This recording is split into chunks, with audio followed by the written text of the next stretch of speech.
नमस्कार जय जगन्नाथ। आज आम आलोचना करवा OSSTT ओडिया क्वेश्चन आंसर। तो सेट सी रो मुझे आलोचना करुच्ची, तो आपण सेट हिसाब से क्वेश्चन को मिलाई नेबे। प्रथम क्वेश्चन अच्छी सत्व विधि आधार रे गठित शब्दटी चिन्ह। तो उत्तरटी हूँ आनुषंगिक। बी हूँ ठीक उत्तर। परवर्ती प्रश्न से बयस रे मोठारु बड़। तो रेखांकित पदटी क्यों विभक्ति बयस रे, यह हूँ उत्तर डी सप्तमी। परवर्ती प्रश्न अकृत प्रत्यय द्वारा गठित शब्दटी को चिन्ह। तो ठीक उत्तरटी हूँ ऑप्शन ए क्रोध। परवर्ती प्रश्न गोड़ तले न लगिबा रूढ़ीर अर्थ कौन। तो रूढ़ीर अर्थ होची अत्यंत आनंद अवस्था, ऑप्शन ए। तापर गोटे पैसेज टी अच्छी।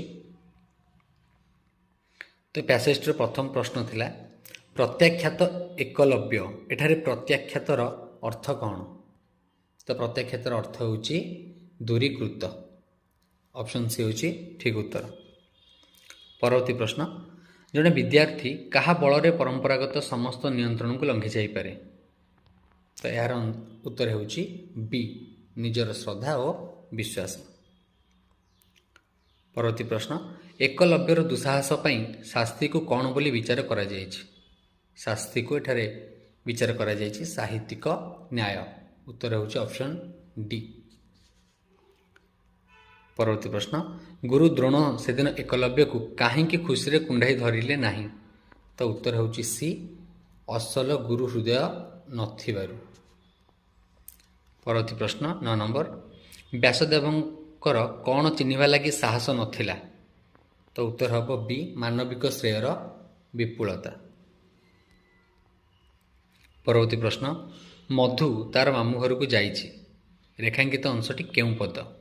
तार, तो यहाँ हूँ डी अवय। परवर्ती प्रश्न आसन सकाशे वृद्धे एड़े पाई बालके जेसन क्रीडनक पाई, एथिरे केउं अलंकार रही। एठारे उपमा अलंकार रही, उत्तर होची बी। परवर्ती प्रश्न तुषार धवल यह केउं प्रकार समास निष्पन्न पद। तो उत्तर होची उपमान कर्मधाराय ए। परवर्ती प्रश्न आरण्य शब्दटी केउं तद्धित प्रत्यय द्वारा गठित। उत्तर हम बी य। परवर्ती प्रश्न केउंटी शुद्ध शब्द। तो शुद्ध शब्द केउंटी बाछिबा को एटा देछि। तो उत्तर हेब डी सर्वांगीण। परवर्ती प्रश्न कली उपद्रवे त्यजी लोकालय शांति की स्थले भजिले आश्रय, एथिरे केउं अलंकार रही। तो उत्तर होची सी उत्प्रेक्षा, कहीं प्रकृत वस्तु अप्रकृत वस्तु तर्कणा करा जायछि। परवर्ती प्रश्न विशाल अखी जार से समास पदटे कौन हेब। तो उत्तर हेब सी विशालाक्षी। परवर्ती प्रश्न सारला दास ओडिशार बाल्मीकि थिले। तो रेखांकित पद अर्थात सारला दास कौन क्यों पद यहाँ।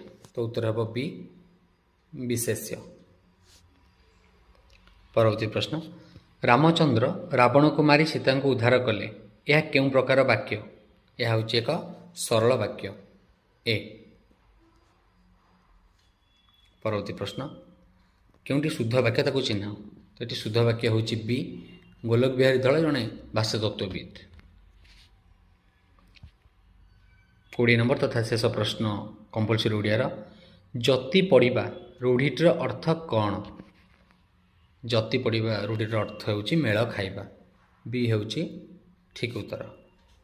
आशा करछे आपण माने निज निज प्रश्न सहित उत्तर को मिलैथिबे और केतोटी ठीक अच्छे आप जानी पारथिबे।